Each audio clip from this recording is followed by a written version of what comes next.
She was just a little girl when she looked a vampire king in the eyes and said, "One day, I'll be your queen." He laughed. He gave her a pendant, a token of a promise he thought she'd forget. 20 years later, that same girl returned. Not in silk or glory, but in chains. The world had broken her. He had forgotten her. But fate never forgets a promise. This is the story of a mortal girl who defied kings, gods, and destiny itself, to keep a vow made in the ashes of her childhood. Welcome to The Mortal Who Promised the Shadow King. Before we start, I'd love to know, where are you watching from? It means a lot seeing people connect through these stories. The village of Elderglen burned under a red sky. Smoke rose in heavy curls, turning the stars into ghosts. Little Lyra Vale crouched behind a cracked stone wall, her knees drawn tight to her chest. Her mother held her close, whispering, "Don't make a sound. They'll go away soon." Outside, metal clashed and men shouted. The raiders, humans from the borderlands, had come before dawn, shouting that they owned this land now. By sunset, Elderglen was nothing but fire and ash. Lyra pressed her small hands over her ears. The screams were the worst part. They always stopped too suddenly. Her baby brother whimpered. Their mother rocked him, eyes wide with terror. Around them, a few survivors huddled in the ruins of the old chapel. The air smelled of burnt hay and fear. Then came a new sound, slow, measured footsteps crunching through the ash. Thump, thump, thump. The raiders outside fell silent. "What is that?" one whispered. The answer came like thunder. The chapel doors burst inward, splinters flying across the floor. A wind blew through, carrying the scent of frost and something older, something that did not belong to the mortal world. A tall figure stepped through the smoke. He was dressed in black armor lined with silver, and his long dark cloak moved as though alive. His skin was pale as moonlight, his eyes silver and cold, glowing faintly in the dimness. "The Shadow King," someone gasped. A raider dropped his sword and fell to his knees. Lyra had heard stories about him. Every child had. The Nightborn, the immortal ones, ruled the northern lands where no human dared to go. They drank blood, lived forever, and destroyed entire cities when angered. But stories could never have prepared her for the sight of him. The raider tried to speak. "Your Majesty, we didn't know this village." Kael Varian, the Shadow King, lifted one hand. "You attacked what was mine." That was all he said. The air itself seemed to tremble. Before anyone could blink, he moved so fast that the human eye could not follow. When he stopped, the raiders lay on the ground, their weapons scattered. Silence fell again, heavy and final. "Come out," Kael said. His voice was quiet, almost gentle, yet it rolled through the church like a command from the heavens. "I will not harm you." No one moved. "Now," he said, and the single word carried enough power that even the stones seemed to obey. One by one, trembling villagers crept out from the shadows. Lyra's mother grabbed her arm. "Stay here," she hissed. But Lyra slipped free. Barefoot, she stepped into the open air. The fires outside painted everything in gold and red. Kael stood among the fallen raiders, untouched by blood or ash. Around him, other vampires appeared, his soldiers, each beautiful and terrible in equal measure. Lyra looked up at him, her eyes wide but steady. "You saved us," she said. The vampires murmured among themselves. A mortal child speaking to their king without permission? Unthinkable. Kael tilted his head, curious. "I did." "Why?" she asked. He smiled faintly, showing the sharp tips of his fangs. "Because this land pays tribute to my throne. You are under my protection." Her mother cried out softly, "Lyra, kneel." But the girl did not kneel. She took another step forward, clutching the hem of her soot-stained dress. "You don't look like a monster," she said honestly. That made his soldiers stiffen. Kael, however, gave a low laugh. "No. No. Monsters hide in the dark and make people scream. You stopped them. You're good." He crouched until his silver eyes were level with hers. Up close, she could see small flecks of red in them, like sparks in snow. "Good," he repeated softly. "I have been called many things, little one. But never that. She tilted her head. Then what should I call you? More murmurs from the vampires. No mortal dared to ask the king's name. Kale chuckled, amused. You may call me Kale. She smiled a real, innocent smile. I'm Lyra. He looked at her for a long moment, something strange flickering behind his ancient eyes. Lyra, he repeated, as if testing the name. You have no fear of me. Should I? Most do. She shrugged. You killed the bad men. That means you're not bad. He gave a short laugh, one that sounded almost surprised. I am not good either. Lyra considered that, then said with complete certainty, I'll be your queen someday. Queens don't kneel. Every vampire in the square froze. Then, laughter erupted, dark, cruel amusement echoing through the night. Kale didn't laugh. He studied the girl's tiny, soot-smudged face and reached for the obsidian clasp on his cloak. He unfastened it and held it out to her, the black stone glimmering faintly in the firelight. A token, he said. For a promise.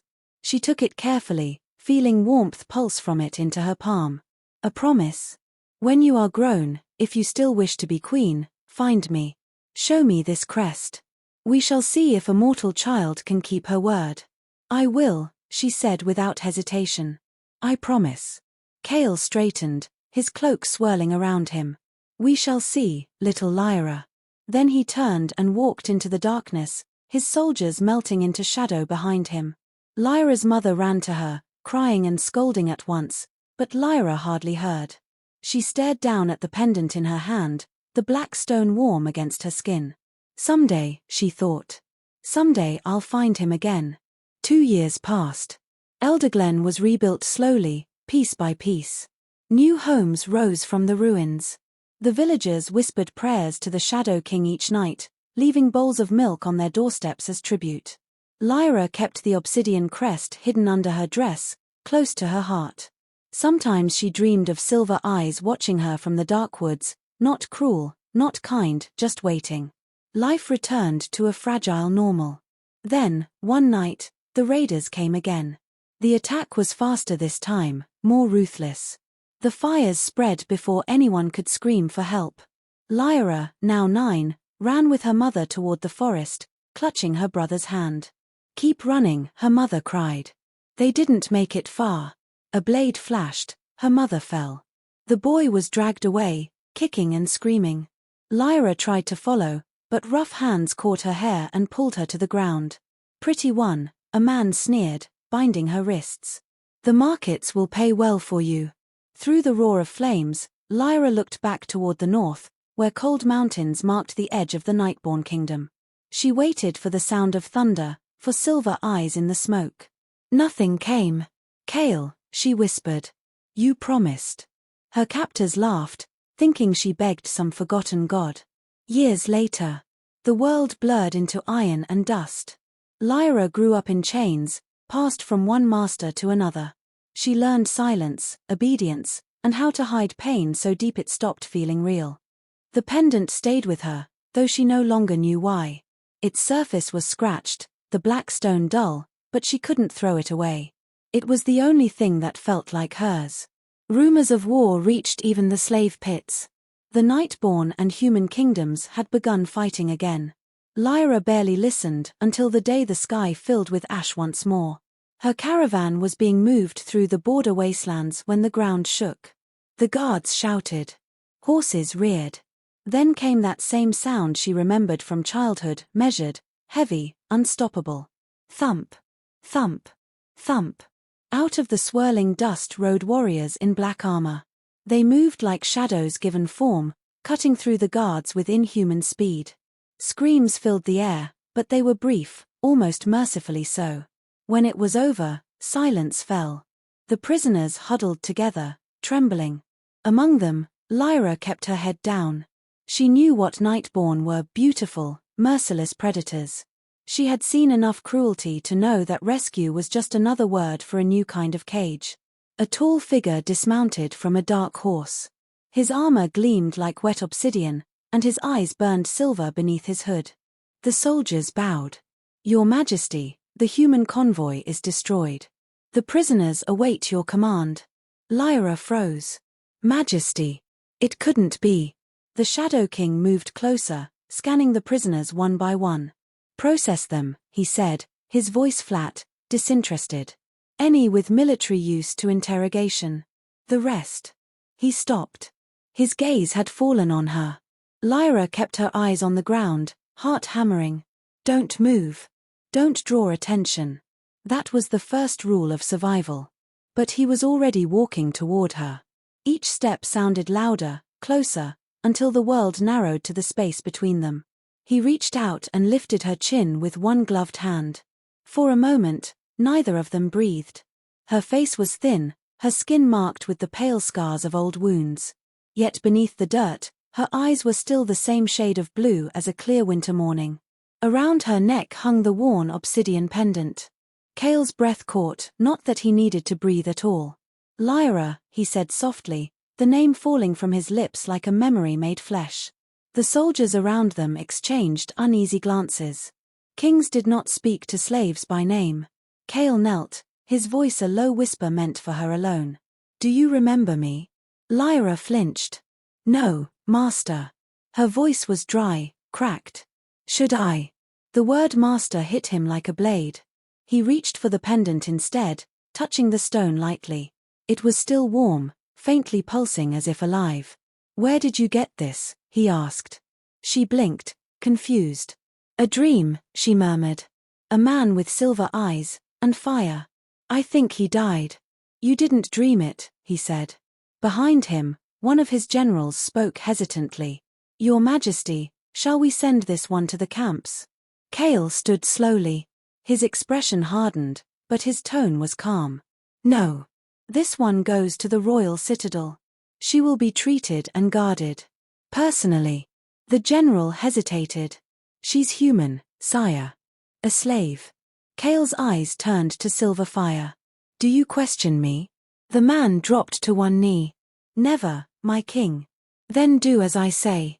As the guards carefully lifted Lyra from the ground, she tried to protest, but her voice failed her. The last thing she saw before darkness claimed her was Cale's face, beautiful, ancient, and unreadable as he watched her carried away. That night in the Shadow King's palace, Lyra awoke in a bed softer than clouds. The air smelled faintly of smoke and cedar.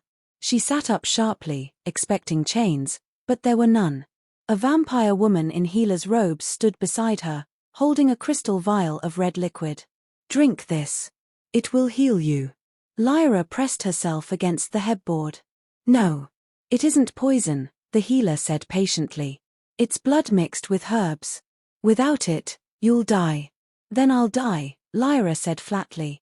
She had seen what vampire kindness looked like. The healer sighed and set the vial down. The king said you'd be difficult. At the word king, Lyra's hand went to the pendant still hanging around her neck. Somehow, it had been returned to her. She stared at it, whispering, why? The healer's voice softened. He doesn't tell me his reasons. But I've served him 70 years, and I've never seen him bring a human here. Whatever you are to him, it has saved your life. When she was alone again, Lyra lay back on the bed, staring at the high ceiling.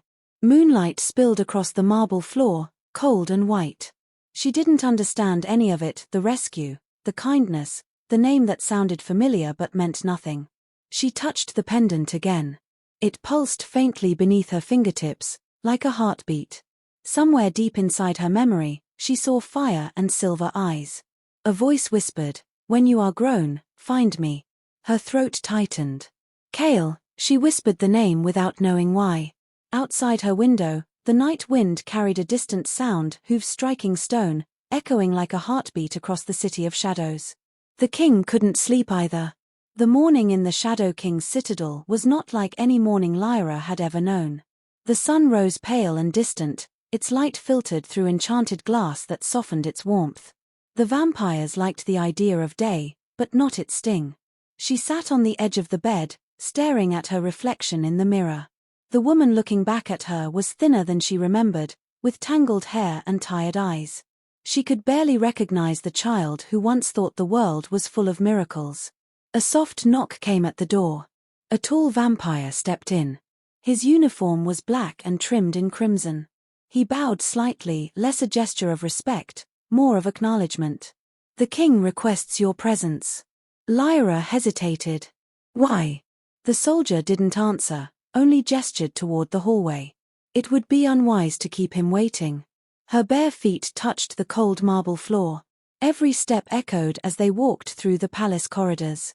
Everything here gleamed, walls of dark stone veined with silver, chandeliers of crystal flame, and portraits whose painted eyes seemed to follow her. It was beautiful, but not in a comforting way. It was beauty that warned her to tread carefully. They reached a pair of tall doors carved with symbols she didn't understand. The guard pushed them open. Inside, the Shadow King stood by a massive window overlooking the city. His black armor had been replaced with simpler robes, but his presence filled the room more completely than any crown could. When he turned, Lyra froze. His eyes were the same, silver, ancient, and unbearably steady. "Sit," he said softly, motioning to a chair near the fire. She remained standing. "Why am I here?" He raised an eyebrow. "You were brought here because I ordered it." "That's not what I meant." Kale studied her. "Then ask what you truly wish to know." Her throat tightened. "Why did you save me?" For a long moment, he said nothing. Then, "Because I could." "That's not an answer." "No," he agreed. "It isn't." Silence settled between them. The fire crackled. Lyra clenched her fists to stop them from trembling. "You think because you have power, you can just take people? Do whatever you want with them?" His gaze sharpened. "You've been among humans too long. You forget who you're speaking to." "I haven't forgotten anything," she said quietly. "I just don't care." The tension in the room shifted. For a heartbeat, she thought he might strike her, or worse, compel her with whatever magic vampires use to control mortals. Instead, he surprised her. He smiled. "You're still fearless," he said. "Even broken, even bruised, you stand as if you've never learned fear." "I've learned it," she whispered. "I just learned it doesn't help." Something flickered in his eyes, something dangerously close to respect. "Do you remember me at all?" he asked suddenly. "No," she said. "Should I?" He studied her face. "You were a child. I suppose it's too much to expect you'd remember a night that was just one among many for me." He turned toward the window again. Beyond the glass, the city sprawled like a sea of black stone and silver light. "I saved your village once," he said. "You told me you'd be my queen someday." Lyra stared.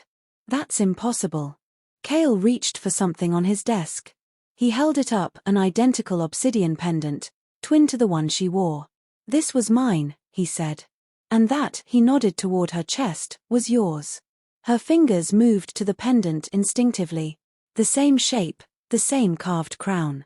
Memories flickered, smoke, silver eyes, a voice saying, "When you are grown, find me."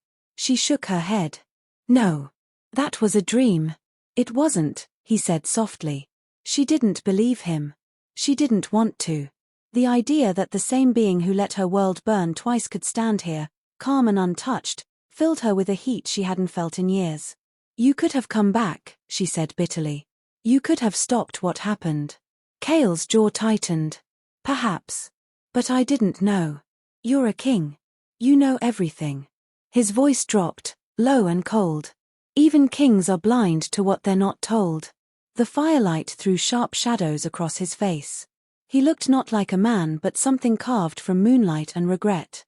"Finally," he said, "you will stay here until you've healed.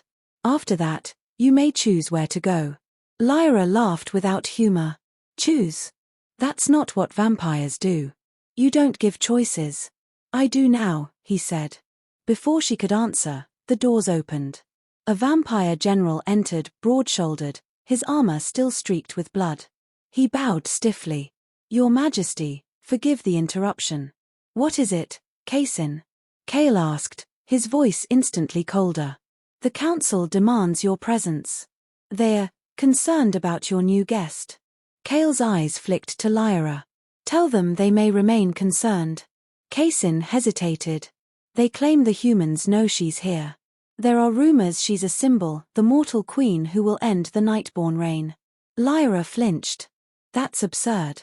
Kale didn't look at her. Rumors have burned kingdoms before. Then, to Kaisin, I'll attend the council shortly. When they were alone again, Kale turned back to her. Rest, Lyra. You're safe here. She met his eyes. No one is safe here. That night, Lyra couldn't sleep. Her mind ran circles around the same impossible thought.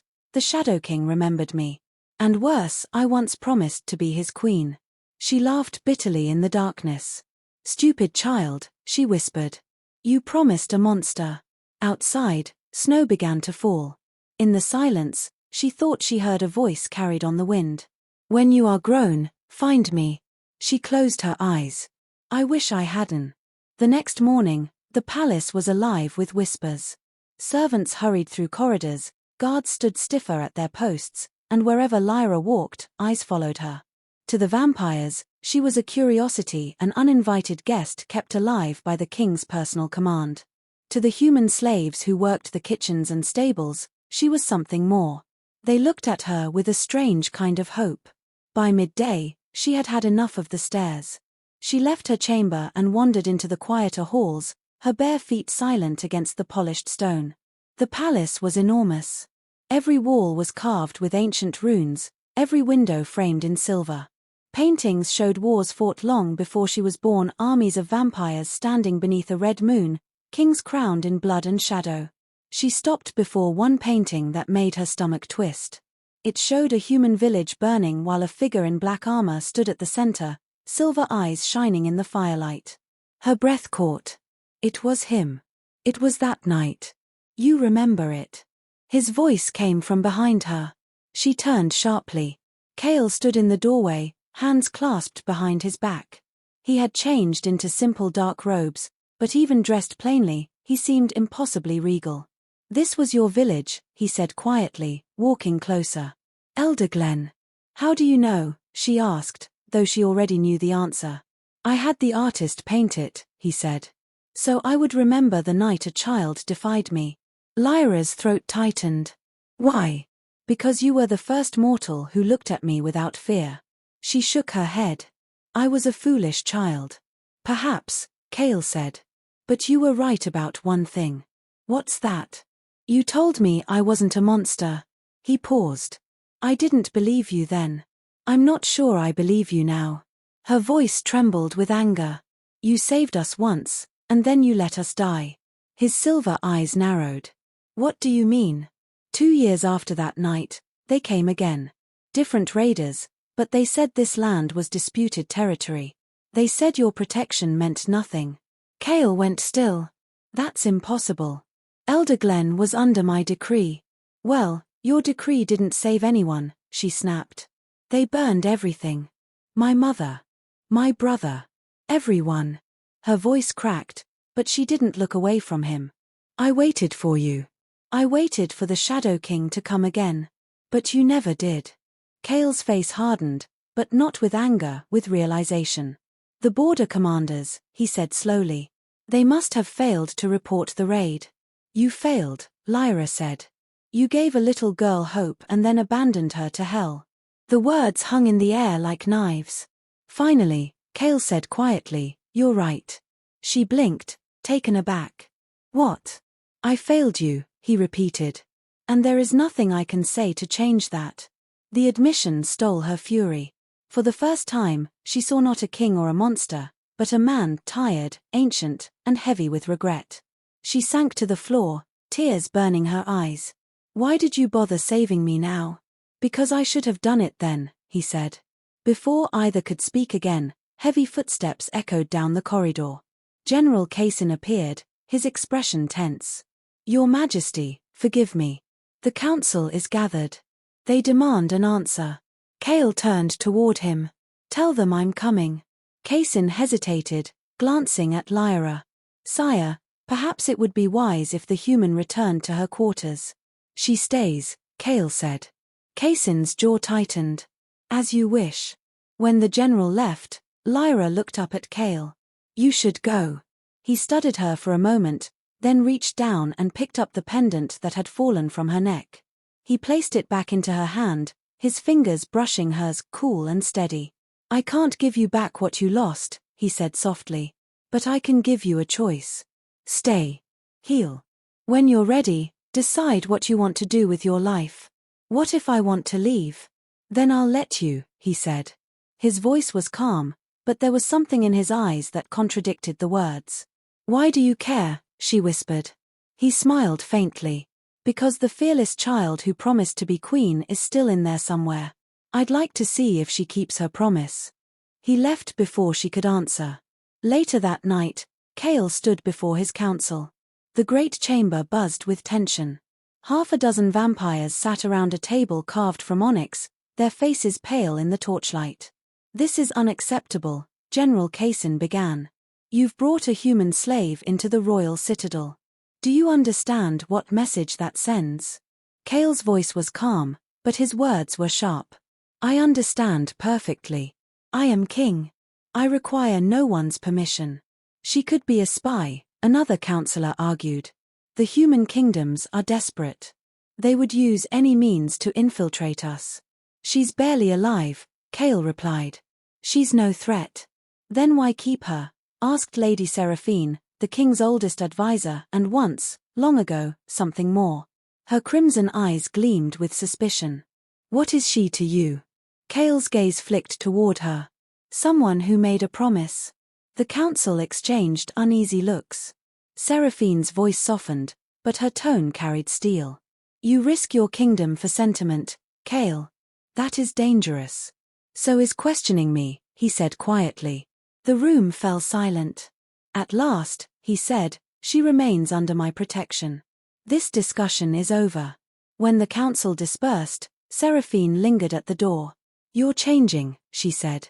And I don't think you see it. He didn't answer. When he finally returned to his private chambers, the city beyond the window was asleep. Snow drifted down over the rooftops, silver against the darkness.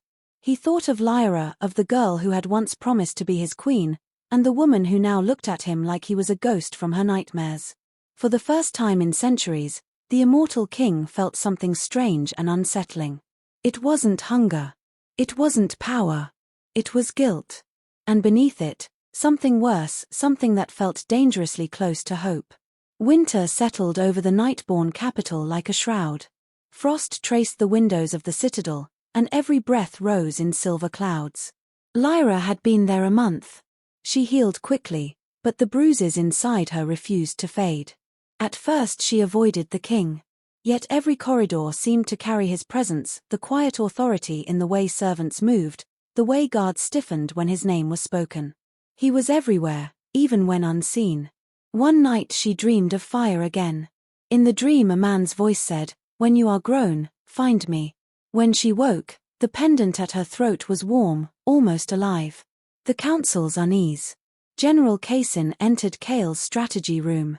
Your Majesty, the human realms have noticed the slave you took from the convoy. They call her the Mortal Queen. Kale looked up from his maps. A child's legend. Legends move armies, the general warned. The Ren Empire demands her return. They claim she's a symbol of rebellion. Kale's eyes narrowed. Then we will not return her. The decision spread through the palace like wildfire. Some of the nobles whispered that their king had gone soft, others whispered that the girl was an omen. Lyra heard both versions from servants who thought she slept. The gallery. Unable to rest, she wandered the long east hall, stopping before a mural, her village, painted in brilliant color, burning roofs, a tall figure in crimson armor, and in one corner a small girl holding something black in her hand. Lyra reached for her pendant. The memory came back with painful clarity, the smoke, the cold calm voice, the impossible promise. You saved us, she murmured. You were real. I was, said a quiet voice. Kale stood at the end of the hall. The torchlight caught the silver in his eyes. Now you remember. You let us die, she whispered. He did not defend himself. I failed you. For a long moment she stared at him, then said, then stop failing me now. End this war. Let me go before they destroy your kingdom because of me. You think my kingdom stands or falls on one mortal woman? I think it already has, she said and walked past him. For the first time in centuries, The Shadow King did not know what to say. A letter and a plan. The next morning Lady Seraphine brought him a sealed parchment.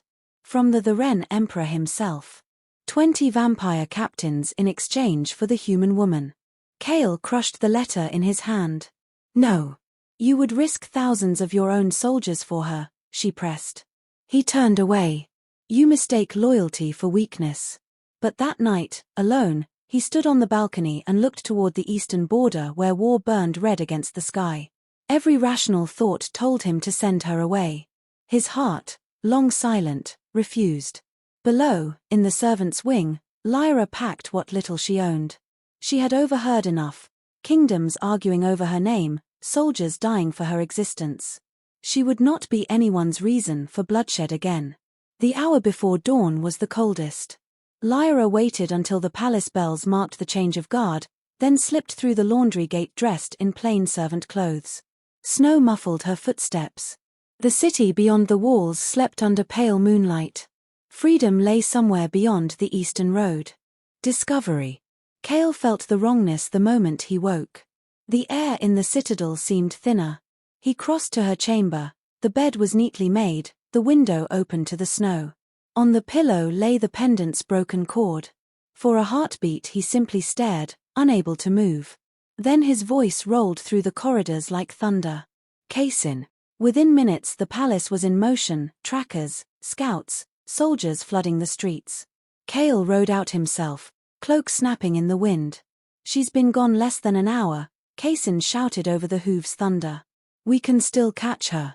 Kale's answer was a whisper. We will. The capture. Lyra made it as far as the merchant gate. She hid in a wagon of grain, breathing through her sleeve, praying the guards wouldn't look too closely. For a moment it worked, the wheels turned, the city walls faded behind her. Then rough hands dragged her out. A group of human soldiers surrounded her, wearing the Ren colors. Their leader, a man with grey streaks in his beard, studied her face and smiled. The Ashford survivor. The king's precious human. Lyra's stomach twisted. I don't know what you're talking about. He caught her chin. You're going to help us end this war. The people will love you, the mortal who escaped the Shadow King. I'm not anyone's weapon, she said. Everyone's a weapon, he answered and struck her across the face. The world went black. The rescue.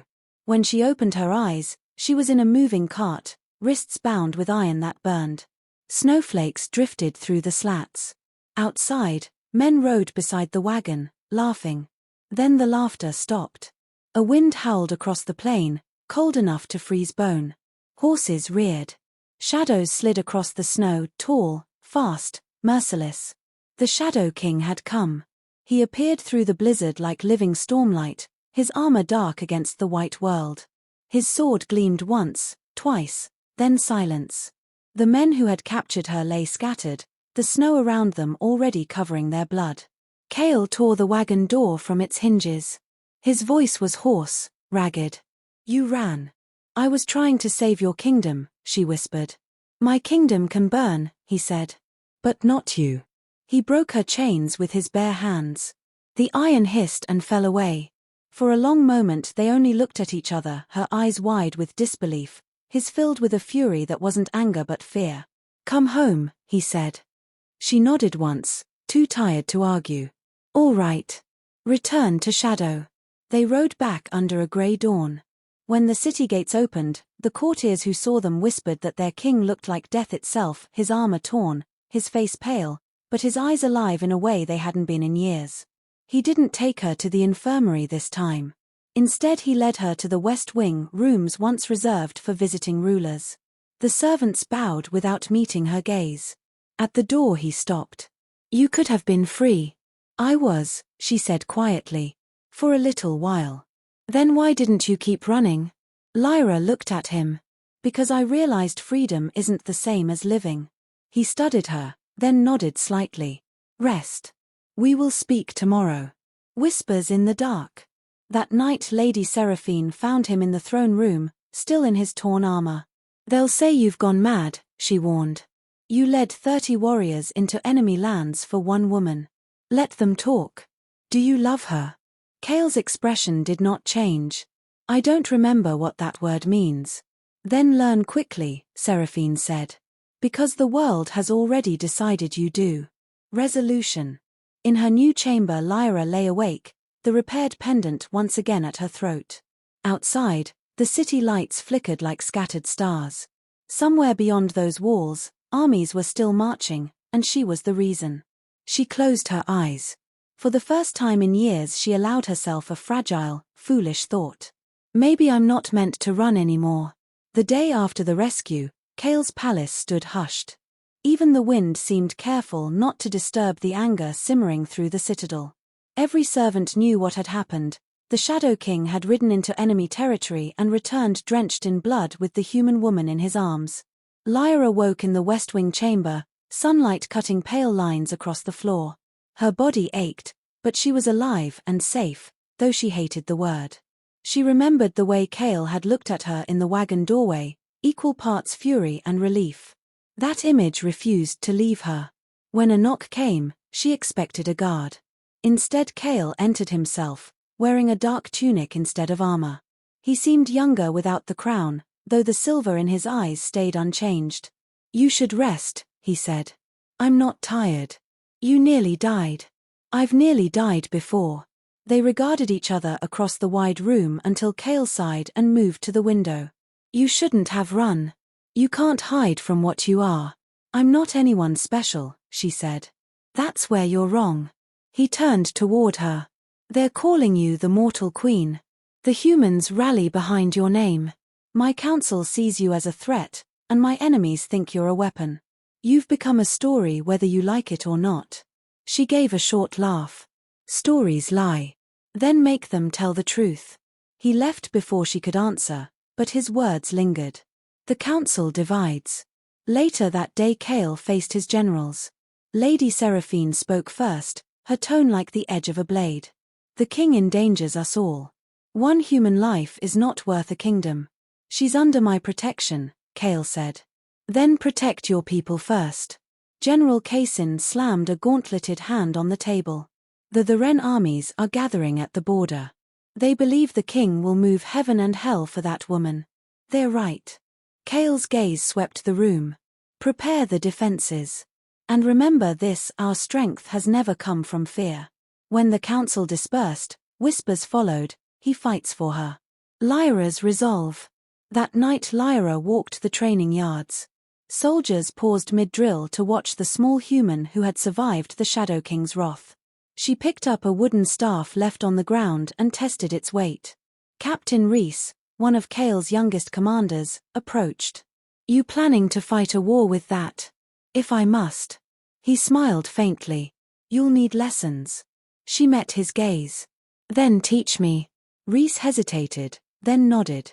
At dawn. Training begins. The first morning left her bruised and breathless. Again, Reese ordered each time she fell. She learned how to balance, how to dodge, how to use an opponent's strength against them. By the 5th day she could last 10 minutes before hitting the dirt. The vampires watching began to murmur approval. Kale often appeared on the balcony above the yard, silent and unreadable. When their eyes met, she never knew whether he was proud or afraid. One afternoon Reese handed her a dagger instead of a staff. Real blades are honest, he said. Lyra gripped the weapon, the metal cool against her palm. Honesty can hurt. So can hesitation. She lunged, missed, and laughed for the first time in years. The sound echoed off the stone walls, bright and unfamiliar. The storm gathering. At week's end Kale joined her on the training field. Show me what you've learned, he said. She circled him carefully. If I win, what do I get? A question answered. And if I lose? He smiled. You'll have learned why. She attacked first. He moved like wind over water, parrying every strike without effort. When she tripped and hit the ground, he offered a hand. She ignored it, rolling back to her feet. Better, he said. But you still fight as if you want permission. I don't need yours, she shot back. He studied her for a moment and nodded. Good. Unspoken truths. After the lesson they walked the edge of the courtyard, snow crunching underfoot. Why teach me? She asked. What does a king gain from this? Kale looked toward the horizon. Maybe I want you to see the world that was denied to you. Or maybe I'm selfish and want to keep you alive. I'm not yours to keep. No, he said softly. But I might be yours to lose. Neither spoke again until they reached the doors, and when they parted the silence between them felt less like distance and more like promise. Spring broke across the mountains. The thaw turned the city's black stone streets to rivers of light. Lyra's training continued, the muscles in her arms no longer trembled after every strike. She could meet a vampire's gaze now without flinching. Rumors reached her daily, armies amassing, spies captured, human villages choosing sides. Yet within the citadel a strange calm held, the quiet before war. A court divided. During a council session Kale announced new terms for peace. We will not enslave humans taken in battle, he said. They will work for wages, not chains. Murmurs spread. Seraphine rose, voice sharp. You would rewrite centuries of law for one woman's influence. Kale met her gaze. For what is right? Then you've already lost. She turned and left the chamber, her cloak snapping behind her. Kaysen waited until the doors closed. She'll go to the Ren envoys, he warned. I know, Kale said. Let her.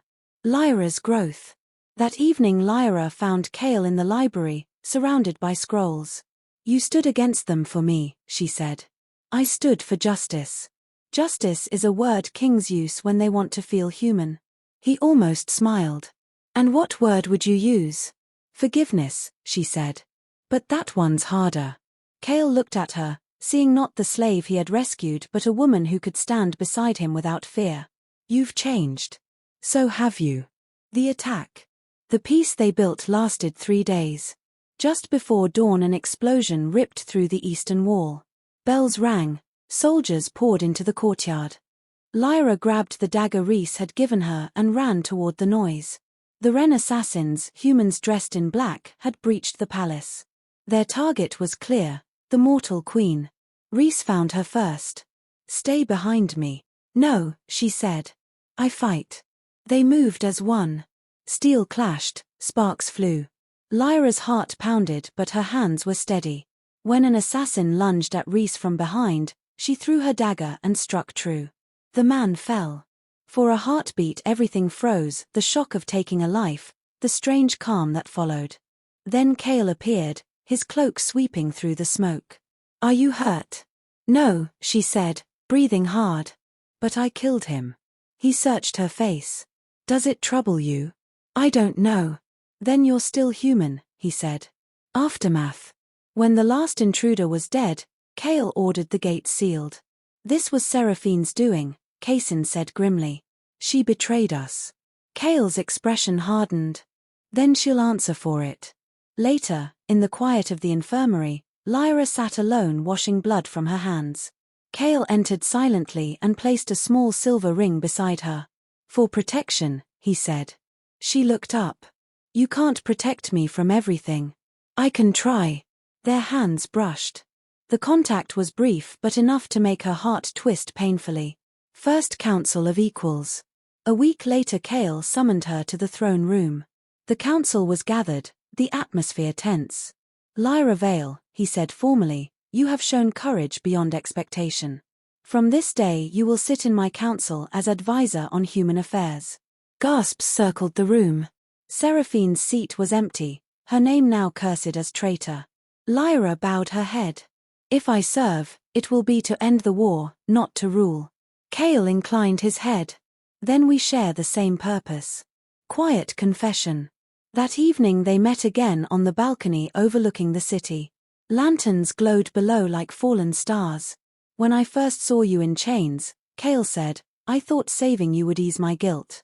It didn't. It only made me realize how empty eternity feels without something worth fighting for. She turned toward him.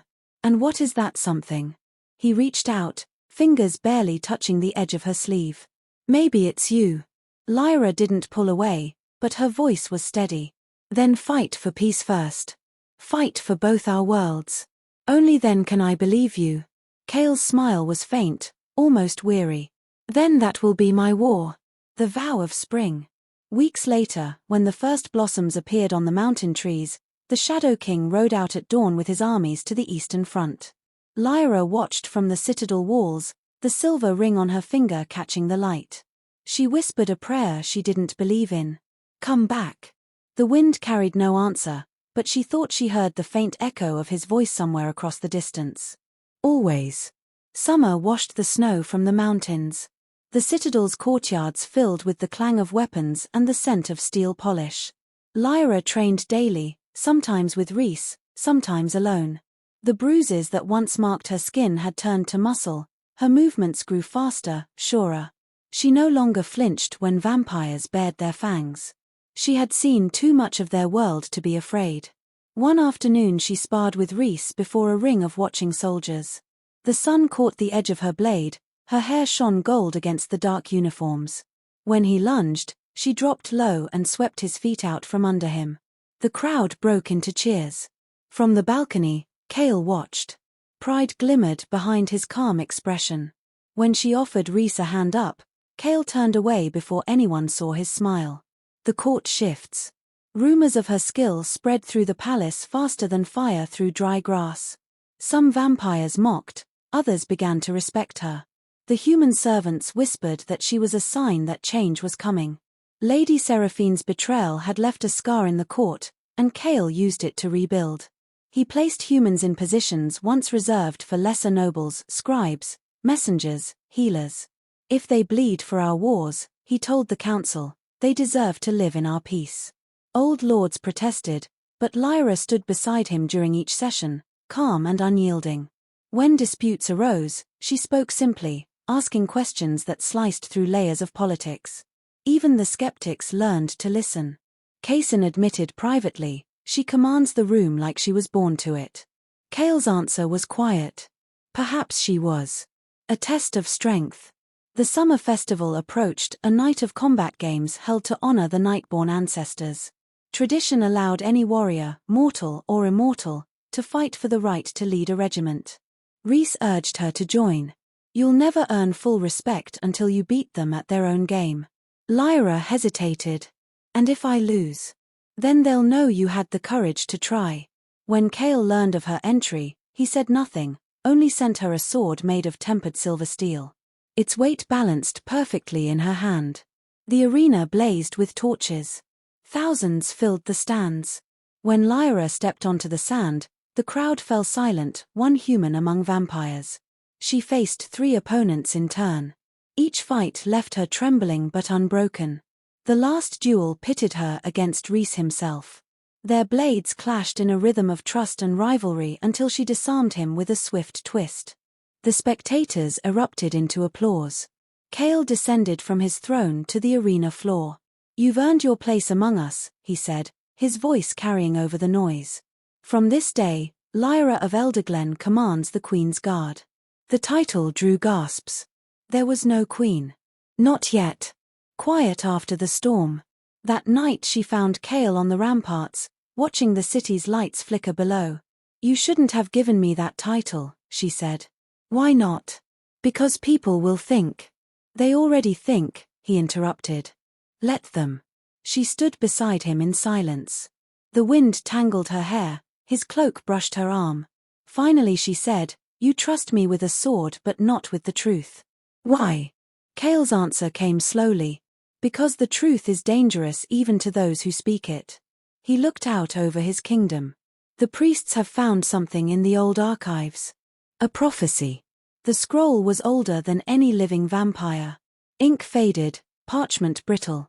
Malakar, the high priest, read aloud in a voice that filled the throne room. When mortal light joins Shadow's crown, the world shall bleed and be reborn. A ripple of unease swept through the council.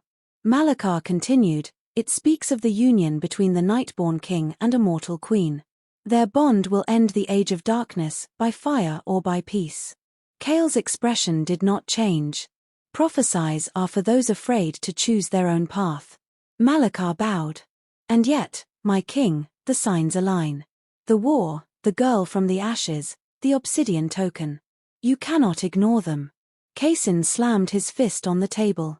We should destroy that scroll before the humans learn of it. They'll call it proof she was sent to rule us. Cale's gaze flicked to Lyra. What do you think? She met his eyes. I think destiny is a story people tell when they're afraid of responsibility. Her words startled even herself, but Cale's lips curved faintly. Then perhaps we write our own. Seeds of rebellion. Despite Cale's dismissal, the prophecy spread beyond the palace. Merchants whispered it in taverns, soldiers carved fragments into their armor.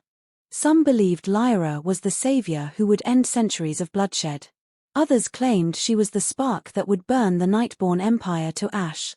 Assassinations increased. Human towns loyal to the Ren Empire rose against vampire garrisons. On the western border, entire regiments vanished overnight. Kaisin reported grimly, the Ren generals march under banners of a rising sun. They call it the dawn of man. Kale clenched his fists. They think killing one woman will bring them daylight. Between faith and fear. One evening Lyra found Malakar waiting outside the chapel. His crimson robes trailed across the marble. You carry the mark of prophecy, he said. Do you deny it? I carry scars, not marks. He smiled thinly. The gods choose vessels they can break. She stepped past him. Then they chose wrong. Inside, candles lined the walls like rows of stars. She knelt, not to pray, but to think. For the first time she wondered if the prophecy was not about kings or wars, but about her own heart. Could a mortal truly stand beside an immortal without losing herself? Fire in the east. A messenger arrived at midnight, blood on his cloak. The Ren army has crossed the river. 50,000 soldiers marched toward the capital. The council erupted in shouts. Kale raised a hand. Send envoys. Offer truce. They won't listen, Kaisin said. They demand the girl. Lyra's stomach dropped. They want me alive. For now, Kale answered.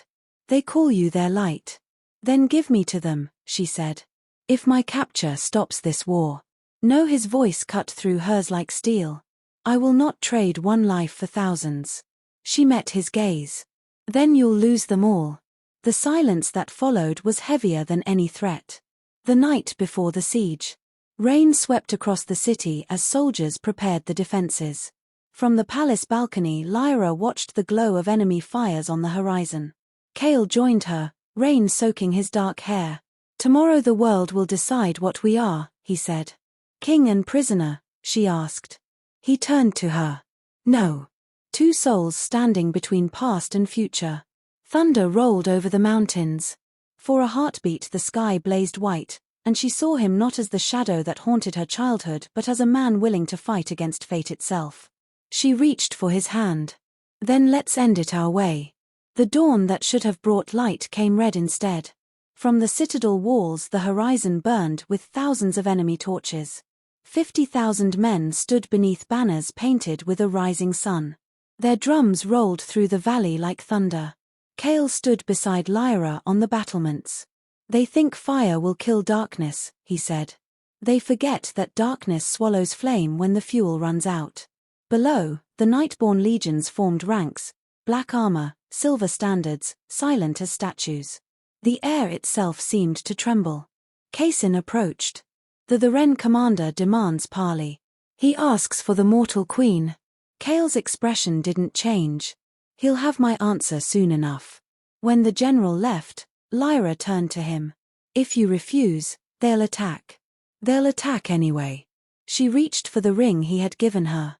Then let me go to them. End this before it starts. Kale caught her wrist. If you cross that field, they'll parade you as a trophy and still burn the city. Then at least the dying will know I tried. His grip tightened for a moment, then he let her go. You never learned how to obey. You never learned how to let go. For a heartbeat neither moved, then the alarm horns wailed. Arrows arced through the morning sky. The siege had begun. The first day. Stone trembled under the rain of fire. The Nightborn fought like shadows given shape, swift, precise, unending. Lyra worked in the healing halls, binding wounds until her hands were raw. By nightfall the courtyard was a sea of smoke and blood. Kale did not rest. He moved from wall to wall, his sword a blur of silver light. Wherever he passed, the enemy broke. When the second wave came at dusk, the humans brought siege towers plated with sunlight-forged steel. Even vampires recoiled from its glare. Lyra ran to the ramparts and found Kale standing before the towers, his armor scorched, his eyes burning like stars. "You can't face them alone," she shouted.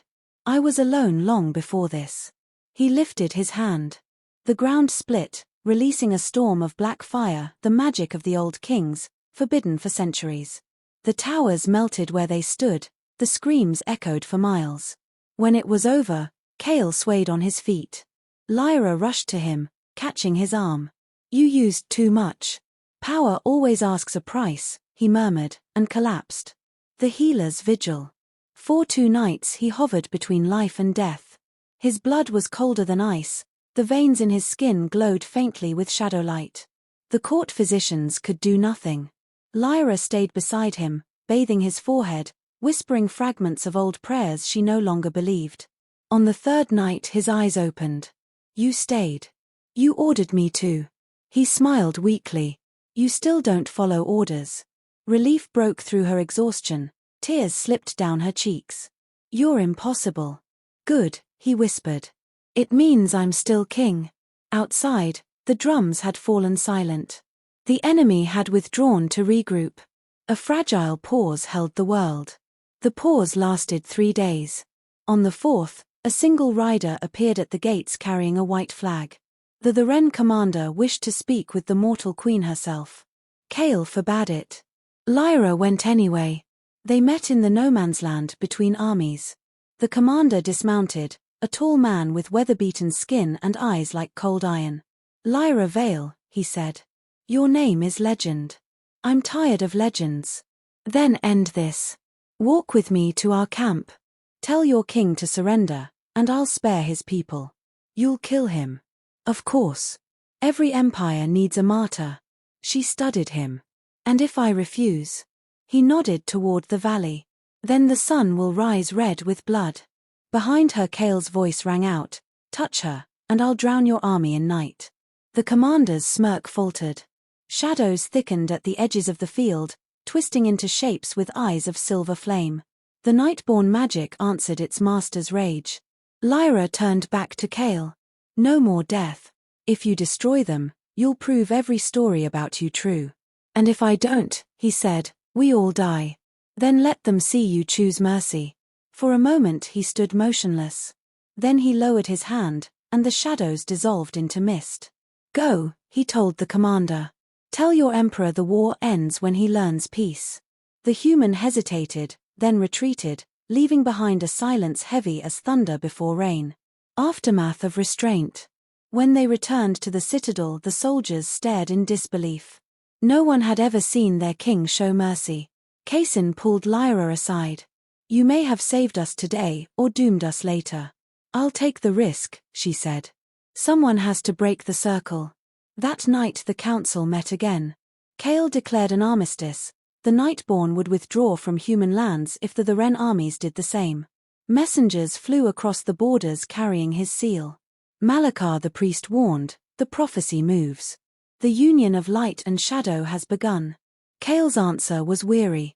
"Then let it move toward peace." Revelation. When the hall emptied, Kale found Lyra alone on the balcony. The moon shone white across the city's rooftops. He stood beside her without speaking.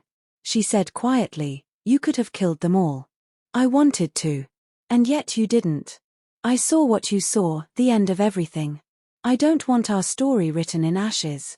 She looked at him. "What do you want it written in?" He hesitated, then took her hand. "In light." For the first time she didn't pull away. The night air between them felt fragile, sacred.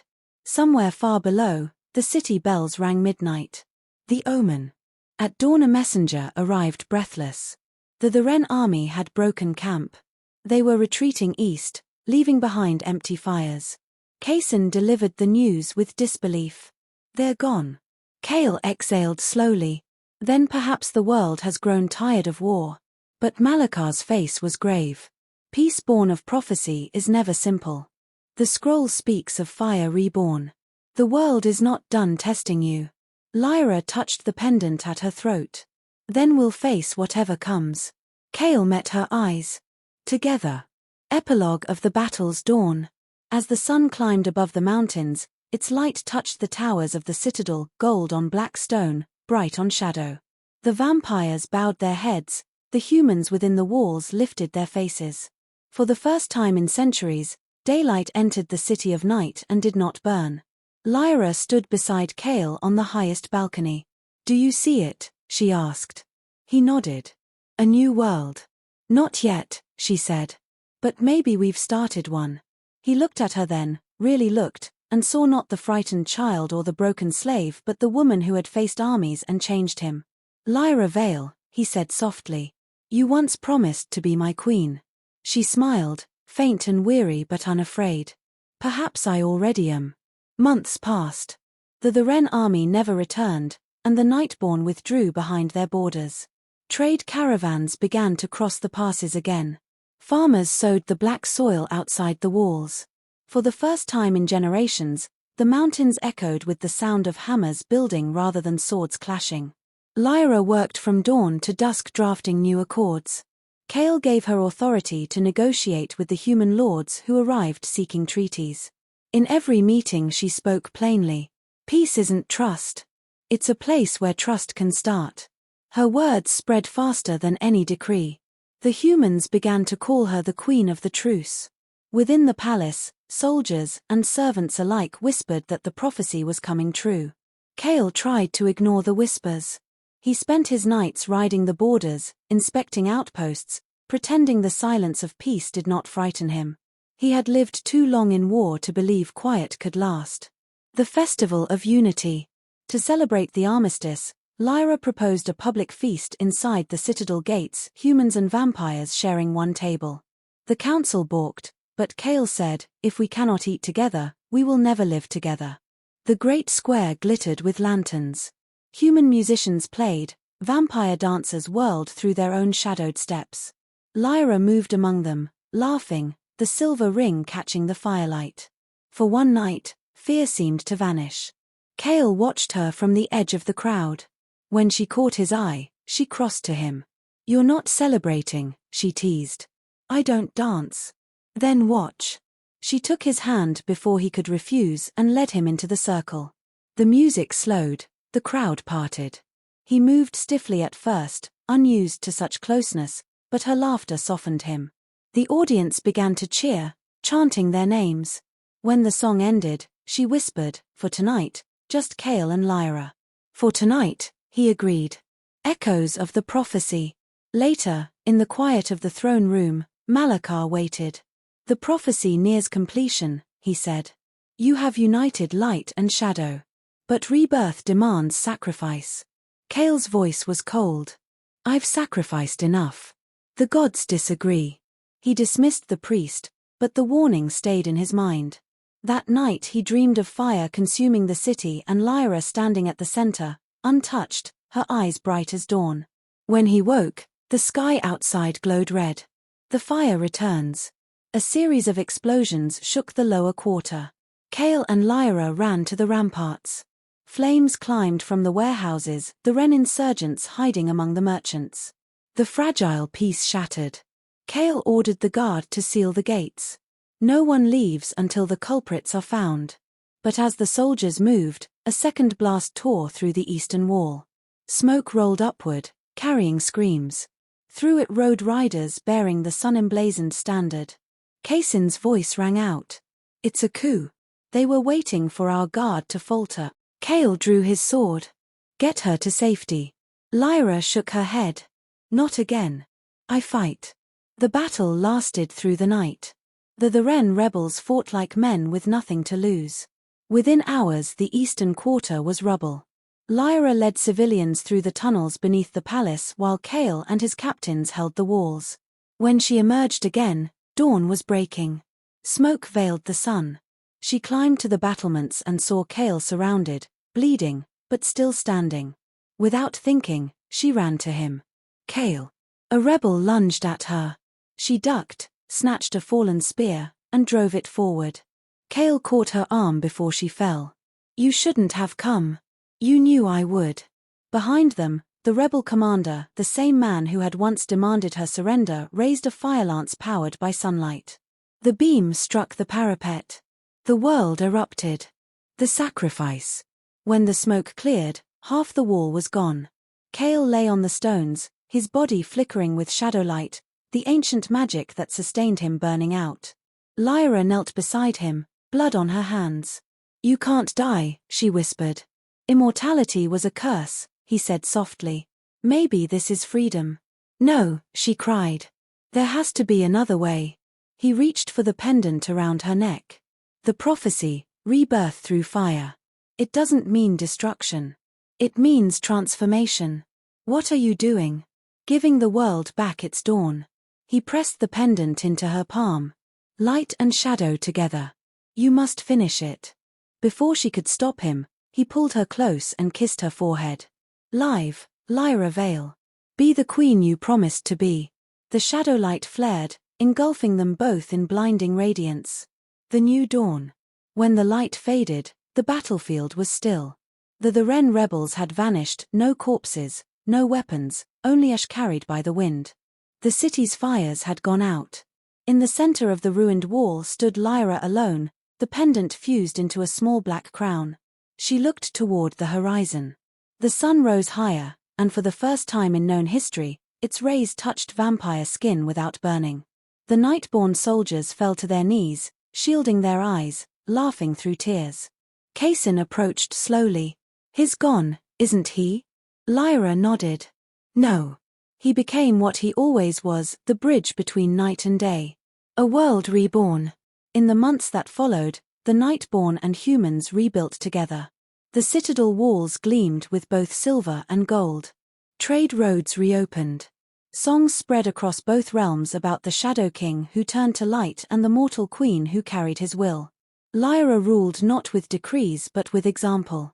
She refused thrones of stone and sat instead among her council, her crown a single black jewel. When disputes arose, she quoted Kale's last words, "Power means nothing without mercy." Every night she walked to the rebuilt battlements and looked at the sky. Sometimes she felt a whisper in the wind, a voice she could almost hear. Always. Years later, travelers spoke of a city where vampires and humans lived as one. They said the queen never aged, that her eyes held both the sun and the moon. Children played beneath statues of two figures, one cloaked in shadow, one crowned in light, hands joined across a bridge of stone. The old priest Malakar recorded the tale in his final chronicle. Thus ended the age of darkness. Thus began the era of dawn. For light is not the enemy of shadow, nor shadow of light. They are one, bound by love that conquered death. And in the quiet halls of that city, when the wind passed through open windows, it carried a faint echo that made candles flicker. When you are grown, find me. I did. If that story left you breathless, don't just disappear into the shadows. Hit subscribe, turn on the bell, and join our growing circle of dreamers and dark souls. Every week, we dive deeper into worlds of power, love, and fate where every promise has a price. Drop your thoughts in the comments. Who was right, Lyra or Kale? I'm reading every single one. Until next time, keep your heart brave, your imagination wild. And remember, the story never ends, it just waits for the next chapter.